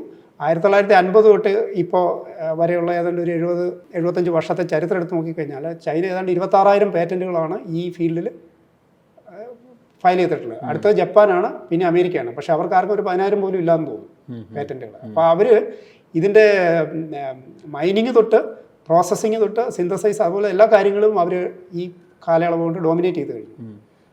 അങ്ങനെ നോക്കുമ്പോൾ നമുക്ക് മറ്റ് രാജ്യങ്ങളുടെ അവസ്ഥ നോക്കിക്കഴിഞ്ഞാൽ അന്ന് ഇത്രയും പ്രാധാന്യമൊന്നും റെയർ എർത്തിന് വന്നിട്ടുമില്ല. ടെലികമ്മ്യൂണിക്കേഷനിലും ചിപ്പ് ഉണ്ടാക്കുന്നതിലുണ്ട്, പക്ഷേ ഇതുപോലത്തെ GPUകളോ അല്ലെങ്കിൽ മറ്റ് ഡാറ്റ സ്റ്റോറേജ് സിസ്റ്റംസ് ഒന്നും വ്യാപകമായിട്ട് ഉപയോഗിക്കുന്നുണ്ടായിരുന്നില്ല. നേരത്തെ സൂചിപ്പിച്ച നിയോഡിമിയം പോലെയുള്ള എലമെൻറ്റ്സ് ആണ് മാഗ്നറ്റുകൾ ഉണ്ടാക്കാൻ ഉപയോഗിക്കുന്നത്. ഈ മാഗ്നറ്റുകളാണ് പല കാര്യങ്ങൾക്കും, ഉദാഹരണത്തിന് മെമ്മറി എലമെൻറ്റ്സിൽ, പിന്നെ മാഗ്നറ്റിക് സ്റ്റോറേജിലൊക്കെ വളരെയധികം ആവശ്യമാണ്. അതുപോലെ കൂളിംഗ് സിസ്റ്റംസിൽ വരുന്ന ഫാനുകൾ, ഇങ്ങനെയുള്ളതിലൊക്കെ ഉപയോഗിക്കേണ്ട വളരെ ക്രിട്ടിക്കലായിട്ടുള്ള സാധനങ്ങൾ ഉണ്ടാക്കണമെങ്കിൽ ഇത് വേണം. അപ്പോൾ ഇത് ഏതാണ്ട് 2010 മുന്നേ നോക്കിക്കഴിഞ്ഞാൽ 90% പ്രൊഡക്ഷൻ ചൈനയിൽ നിന്നായിരുന്നെങ്കിൽ ഇപ്പോൾ ഏതാണ്ട് 60% പ്രൊഡക്ഷൻ കുറഞ്ഞു. പക്ഷേ പ്രോസസ്സിങ് ഇപ്പോഴും 90% ചൈനയിലാണ് നടക്കുന്നത്. അപ്പോൾ നിങ്ങൾ അമേരിക്കയിലോ ആഫ്രിക്കയിലോ ഓസ്ട്രേലിയയിലോ മൈൻ ചെയ്താലും പ്രോസസ്സിങ്ങിന് ചൈനയിലേക്ക് അയക്കണം. ആ ഒരവസ്ഥ ഇപ്പോൾ ഉണ്ട്. അമേരിക്കയിൽ ഏതാണ്ട് ഒരു പ്രോസസ്സിങ് ലാബും ഒരു മൈനും കണ്ട് ഉള്ളെന്ന് തോന്നുന്നു. കാനഡ അടുത്ത് തുടങ്ങിയിട്ടുണ്ട്, ഓസ്ട്രേലിയ ഉണ്ട്. പക്ഷേ ഇതിൻ്റെ പ്രശ്നം ഇത് TDS ആയിട്ടുള്ള കെമിക്കൽ പ്രോസസ്സ് വഴി ഇത് ഐസൊലേറ്റ് ചെയ്യാനുള്ള ടെക്നോളജി ചൈനയിലേ ഉള്ളൂ. അവരത് എഫക്റ്റീവായിട്ട് യൂസ് ചെയ്യുന്നുണ്ട്. ഉദാഹരണത്തിന് ജപ്പാനുമായിട്ട് അതിർത്തി തർക്കം ഉണ്ടായപ്പോൾ 2011 അവർ ജപ്പാനിലേക്കുള്ള റെയർ എർത്ത് എലമെന്റ്സിന്റെ എക്സ്പോർട്ട് കുറച്ചു. അപ്പോൾ അവർ ചെയ്തത് റീസൈക്കിൾ ചെയ്തൊക്കെ ഉപയോഗിക്കാനായിട്ട് ജപ്പാൻ ശ്രമിച്ചു. അപ്പോൾ അതോടുകൂടി ഡോമിനേഷൻ പോയി. പിന്നെ ട്രംപ് വന്നപ്പോൾ 2019 ആദ്യത്തെ ഫസ്റ്റ് ട്രേഡ് വാർ തുടങ്ങി വെച്ചപ്പോൾ അവർ ചെയ്തത് അമേരിക്കയിലേക്കുള്ള ഏതോ 7 റെയർ എർത്ത് എലമെന്റ്സിന്റെ എക്സ്പോർട്ട് അവരങ്ങോട്ട് കട്ട് ചെയ്യുകയല്ല ചെയ്ത് അവരത് കൺട്രോൾ വെച്ചു. എക്സ്പോർട്ട് ചെയ്യണമെങ്കിൽ കൃത്യമായ പ്രോസസ്സിങ് വഴിയേ പറ്റുള്ളൂ, അനുവാദം വേണമെന്നാക്കി. മറ്റൊരു കാര്യം കൂടെ അവർ ചെയ്തു വെച്ചു, റെയർ എർത്ത് എലമെന്റ്സിന്റെ പ്രോസസ്സിങ്ങും പ്രൊഡക്ഷനും എല്ലാം ഗവൺമെന്റ് കൺട്രോൾ ഏജൻസിക്ക് മാത്രമേ പറ്റുള്ളൂ, അല്ലെങ്കിൽ ഗവൺമെന്റ് കൺട്രോളിലേക്കായി ഏറ്റെടുത്തു, പ്രൈവറ്റ് കമ്പനികൾക്കില്ല. അപ്പോൾ അതുവഴി എന്താണെന്ന് വെച്ചാൽ ഇത് വേറെ ആർക്കും ആവശ്യമില്ലാതെ വിൽക്കാൻ പറ്റില്ല എന്നുള്ളതാണ്. പിന്നെ കഴിഞ്ഞ വർഷം 54% താരിഫ് ഏർപ്പെടുത്തിയപ്പോഴത്തേക്കും, കഴിഞ്ഞ വർഷമല്ല ഈ വർഷം ചെയ്തപ്പോഴത്തേക്ക് അവർ വീണ്ടും വളരെ എസെൻഷ്യൽ ആയിട്ടുള്ള കുറേ റെയർ എർത്ത് എലമെന്റ്സിന്റെ എക്സ്പോർട്ട് അങ്ങ് സ്ക്യൂസ് ചെയ്തു. അതോടെ പ്രശ്നം വന്നിരിക്കുന്നത് വലിയ ഇന്റൽ, TSMC പോലെയുള്ള ചിപ്പ് മാനുഫാക്ചറിങ് കമ്പനികൾക്കും അമേരിക്കൻ മിലിറ്ററി അടക്കമുള്ള ആൾക്കാർക്കാണ്. കാരണം വാർ ഹെഡുകളിലും മറ്റ് മിസൈലുകളിലും ഒക്കെ ഉപയോഗിക്കേണ്ട പല ചിപ്പുകൾക്കും ഈ സാധനം ഇല്ലാതെ പറ്റില്ല. അപ്പോൾ അത് ഒരു വലിയൊരു ശരിക്കും പറഞ്ഞാൽ അമേരിക്കയും ചൈനയും തമ്മിൽ ഒരു കോൾഡ് വാർ നടക്കുന്നുണ്ട് ഈ ടെക് ഡോമിനേഷന് വേണ്ടിയിട്ട്. അപ്പോൾ ചൈനയുടെ അടുത്ത ലക്ഷ്യം എന്ന് പറയുന്നത് റോബോട്ടിക്സും സെമി കണ്ടക്ടർ മാനുഫാക്ചറിംഗ് ആണ്. അപ്പോൾ അതിന് തടയിടാനായിട്ട് ചിപ്പ് എക്സ്പോർട്ടിലൊക്കെ കൺട്രോൾ അമേരിക്ക വെച്ചിട്ടുണ്ടെങ്കിലും അവരിപ്പോൾ നേറ്റീവായിട്ട് ട്രാൻസെൻഡും ഷവോമിയും അതുപോലെ പല കമ്പനികളും സ്വന്തമായിട്ട് ചിപ്പ് മാനുഫാക്ചർ ചെയ്യാൻ തുടങ്ങിയിട്ടുണ്ട്. അത് സ്കെയിലപ്പ് ചെയ്യാനുള്ള ശ്രമങ്ങൾ നടക്കുന്നു. അപ്പോൾ അടുത്ത 5 വർഷത്തിനുള്ളിൽ അവരത് ആ മേഖലയിലേക്ക് കടക്കും എന്നാണ് കരുതുന്നത്. ഗൂഗിള് റീസെൻ്റ്ലി കുറച്ച് കാലമായി മറ്റൊരു ഇവരിൻ്റെ AIക്ക് വേണ്ടിയിട്ടുള്ള പ്രത്യേകമായിട്ടുള്ള ഡാറ്റാ സെൻറ്റേഴ്സ് പവർ ചെയ്യിക്കാൻ വേണ്ടിയിട്ട്, കൂൾ ചെയ്യാനും എല്ലാത്തിനും വേണ്ടിയിട്ട് ന്യൂക്ലിയർ കമ്പനിയായിട്ട് ഒരു ഡീല് വെച്ചിട്ട് അതിനുവേണ്ടി 6ഓളം ന്യൂക്ലിയർ പ്ലാന്റുകൾ സ്റ്റാർട്ട് ചെയ്യണമെന്ന് പറഞ്ഞിട്ട് കണ്ടിട്ടുണ്ടായിരുന്നു. അപ്പോൾ ഇത് ഒരു തരത്തിൽ വറിയിങ് ആണോ? കാരണം ഈ ന്യൂക്ലിയർ എനർജി യൂസ് ചെയ്യുന്നതിനെ പറ്റിയിട്ട് 2 അഭിപ്രായങ്ങളൊക്കെ ഉള്ളൊരു കാര്യമുണ്ടല്ലോ. അപ്പോൾ അത് വറിയിങ് ആണോ അതേപോലെ എക്സൈറ്റിംഗ് ആണോ എന്നുള്ളൊരു കാര്യമാണ് ഇതിലുള്ളത്. ഞാൻ നേരത്തെ സൂചിപ്പിച്ച പോലെ ഡാറ്റാ സെൻറ്ററുകൾക്ക് വളരെയധികം പവർ വേണം. അത് ചിപ്പുകളെ ഓടിക്കാൻ വേണ്ടി മാത്രമല്ല, കൂളിംഗ് ടവേഴ്സും മറ്റ് ഫെസിലിറ്റീസൊക്കെ റൺ ചെയ്യാനായിട്ട് ഭയങ്കരമായിട്ടുള്ള എനർജി റിക്വയർമെൻറ്റ് ഉണ്ട്. അപ്പോൾ അത് കാർബൺ ഗ്യാസസിൻ്റെ എമിഷൻ അല്ലെങ്കിൽ ഗ്രീൻ ഹൗസ് ഗ്യാസസിൻ്റെ എമിഷനിലേക്ക് ഇത് ഭയങ്കരമായിട്ട് കോൺട്രിബ്യൂട്ട് ചെയ്യുമെന്നാണ് കരുതപ്പെടുന്നത് 2030 ആകുമ്പോഴത്തേക്കും. അതിൻ്റെ ഓൾട്ടർനേറ്റീവ് സൊല്യൂഷൻ എന്ന് പറയുന്നത് ഇതിനകത്തൊരു പ്രശ്നം, കണ്ടിന്യൂസ് ആയിട്ടുള്ള അൺഡിസ്ട്രപ്റ്റഡ് ആയിട്ടുള്ള പവർ സപ്ലൈ ഇതിന് വേണം. അപ്പോൾ അത് നിങ്ങൾക്ക് എവിടെ നിന്ന് കിട്ടും? പരമ്പരാഗതമായിട്ടുള്ള ഗ്രിഡുകളെയോ അല്ലെങ്കിൽ ട്രഡീഷണൽ സോഴ്സുകളെ ആശ്രയിച്ച് കഴിഞ്ഞാൽ ഇപ്പോൾ സോളാർ മതി എന്ന് പറഞ്ഞാൽ സോളാർ ദിവസത്തിൽ 2-3 മണിക്കൂറേ പ്രവർത്തിക്കുള്ളൂ. അല്ലെങ്കിൽ അത് നിങ്ങൾ സ്റ്റോറേജ് വേണം. സ്റ്റോറേജ് എന്ന് പറയുമ്പോൾ ബാറ്ററിയാണ് വിശ്വസിക്കാവുന്ന സ്റ്റോറേജ്. അത് ഈ പറഞ്ഞ പോലെ നേരത്തെ പറഞ്ഞ പോലെ പരിസ്ഥിതി പ്രശ്നങ്ങളുള്ളതാണ്. ലിഥിയം മൈനിങ് അങ്ങനത്തെ ഇഷ്യൂസ് അതിനകത്തുണ്ട്. അപ്പോൾ ബാറ്ററിക്ക് ഒരു ലൈഫ് സൈക്കിളും ഉണ്ടല്ലോ, അത് കഴിയുമ്പോൾ അത് ഡിസ്പോസ് ചെയ്യണം, ഇങ്ങനത്തെ പ്രശ്നങ്ങളുണ്ട്. അപ്പോൾ നിങ്ങൾക്ക് സുരക്ഷിതമായി ട്രസ്റ്റഡ് ആയിട്ട് കണ്ടിന്യൂസ് ആയിട്ട് പവർ സപ്ലൈ ചെയ്യുന്ന ഒരു സാധനം എന്ന് പറയുന്നത് യുറേനിയം അല്ല അതുപോലെയുള്ള ന്യൂക്ലിയർ മെറ്റീരിയൽസ് ആണ്. ചെറിയൊരു ക്വാണ്ടിറ്റി കൊണ്ട് നിങ്ങൾക്ക് വർഷങ്ങൾ ഒരു പ്രശ്നമില്ലാതെ, അത് ട്രസ്റ്റഡ് ആയിട്ടുള്ള ടെക്നോളജിയാണ്. ട്രസ്റ്റഡ് ടെക്നോളജി എന്ന് പറഞ്ഞാൽ അപകടങ്ങൾ ഉണ്ടായിട്ടില്ല എന്ന് ഞാൻ പറയുന്നില്ല. പക്ഷേ റീസെൻ്റ്ലി ന്യൂക്ലിയർ പവർ പ്ലാന്റുകളുടെയൊക്കെ ഡിസൈൻ വളരെ ഒപ്റ്റിമൈസറും വളരെ ഓട്ടോമാറ്റിക്കായിട്ട് കൺട്രോൾ ചെയ്യുന്നതും, അതേപോലെ സ്മോൾ മോഡുലാർ റിയാക്ടർ എന്നൊക്കെ പറയുന്ന SMBs എന്ന് പറയുന്ന ചെറിയ റിയാക്ടറുകൾ വരുന്നുണ്ട്. നിങ്ങൾക്ക് അസംബിൾ ചെയ്തിട്ട് ഒരു സ്ഥലത്ത് കൊണ്ടുപോയിട്ട് ഇൻസ്റ്റാൾ ചെയ്യാം, അല്ലെങ്കിൽ ട്രാൻസ്പോർട്ട് ചെയ്തിട്ട് ഒരു സ്ഥലത്ത് കൊണ്ട് ഇൻസ്റ്റാൾ ചെയ്യാവുന്ന തരത്തിലുള്ള 300 മെഗാവാട്ടിൻ്റെയൊക്കെ സ്മോൾ മോഡുലാർ റിയാക്ടേഴ്സ് ഒക്കെ ഇപ്പോൾ ഡിസൈൻ ചെയ്തിട്ടുണ്ട്. അപ്പോൾ ഇത്തരം റിയാക്ടറുകളുടെ ഗുണം എന്താണെന്ന് വെച്ച് കഴിഞ്ഞാൽ നിങ്ങൾക്കത് സ്മോൾ സ്കെയിലിൽ പ്രാദേശികമായിട്ട് പ്രവർത്തിപ്പിക്കാം, ലോക്കൽ ഗ്രിഡിലേക്ക് കണക്ട് ചെയ്യാം. അത് ഉപയോഗിച്ചിട്ട് നിങ്ങൾക്ക് ഡാറ്റാ സെൻറ്ററോ ഇതുപോലെ കണ്ടിന്യൂസ് ആയിട്ട് പവർ സപ്ലൈ ആവശ്യമുള്ള ഫെസിലിറ്റീസിനെ ഓടിക്കാം എന്നുള്ളതാണ്. അപ്പം അതിൻ്റെ പാരിസ്ഥിതിക പ്രശ്നങ്ങൾ നോക്കിക്കഴിഞ്ഞാൽ തീർച്ചയായിട്ടും അപകടം ഉണ്ടായിക്കഴിഞ്ഞാൽ റേഡിയേഷൻ ഉണ്ടാകുന്നുള്ളത് മാറ്റി നിർത്തിക്കഴിഞ്ഞാൽ ഇത് വളരെ കാർബൺ ന്യൂട്രലാണ്, പരിസ്ഥിതിക്ക് വളരെ സൗഹൃദമാണ്. കാരണം ഇത് വേറെ വേസ്റ്റുകളൊന്നും പുറത്തേക്ക് വിടുന്നില്ല. അതിൽ നിന്ന് വരുന്ന റേഡിയോ ആക്റ്റീവ് മെറ്റീരിയൽസ് മാത്രമേ നിങ്ങൾക്ക് പ്രശ്നമാകുന്നുള്ളൂ. അതിന് ഇന്നത്തെ കാലത്ത് വളരെ എഫിഷ്യൻറ്റ് ടെക്നോളജികളുണ്ട്.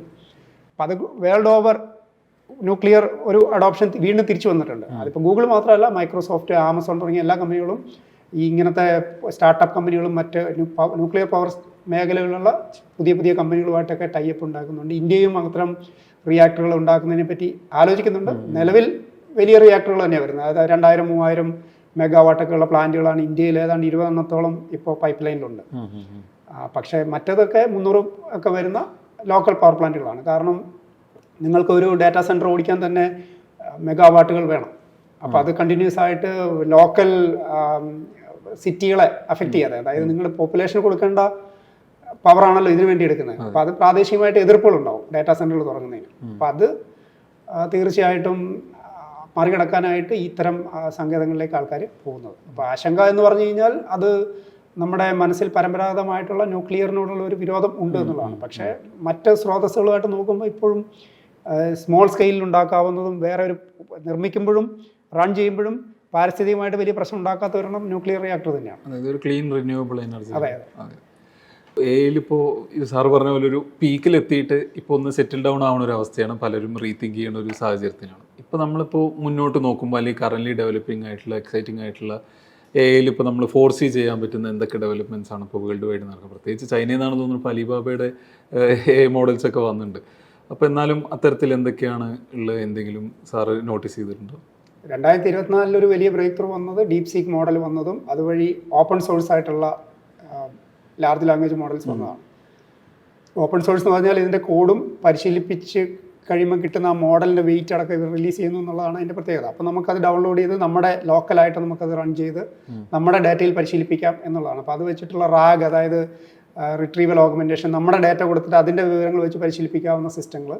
പിന്നെ ഏജൻറ്റിക് AI എന്ന് പറഞ്ഞിട്ട് ഈ ചെറിയ ചെറിയ ടാസ്കുകൾക്കായിട്ടുള്ള ഏജൻറ്റുകൾ ഉണ്ടാക്കി അവ ഉപയോഗിച്ചിട്ട് പ്രവർത്തിപ്പിക്കുന്നു. അപ്പോൾ ഇനി ഇപ്പോഴും നടക്കുന്ന ഒരു ഡെവലപ്മെൻറ്റ് എന്ന് പറഞ്ഞാൽ ഇങ്ങനത്തെ ഏജൻറ്റുകൾ തമ്മിൽ കമ്മ്യൂണിക്കേറ്റ് ചെയ്യാനുള്ള ഒരു മെക്കാനിസം ഉണ്ടാകുകയാണ്. അപ്പോൾ നിങ്ങൾക്കൊരു കമ്പനിയിൽ വിവിധ ഏജൻറ്റുകൾ ഉണ്ടെങ്കിൽ ആ ഏജൻറ്റുകളെല്ലാം കോർഡിനേറ്റ് ചെയ്തിട്ട് അതിനുള്ള പ്രോട്ടോക്കോളുകളുണ്ട്, MCP എന്നൊക്കെ പറയുന്ന പ്രോട്ടോക്കോളുകൾ. ഈ പ്രോട്ടോക്കോളുകൾ ഉപയോഗിച്ചിട്ട് ഏജൻറ്റിക് സിസ്റ്റം, അപ്പോൾ കമ്പനികളെ മൊത്തം റൺ ചെയ്യാനായിട്ട് ഏജൻറ്റുകളെ ഉപയോഗിക്കാം എന്നുള്ള തരത്തിൽ നീക്കം നടക്കുന്നുണ്ട്.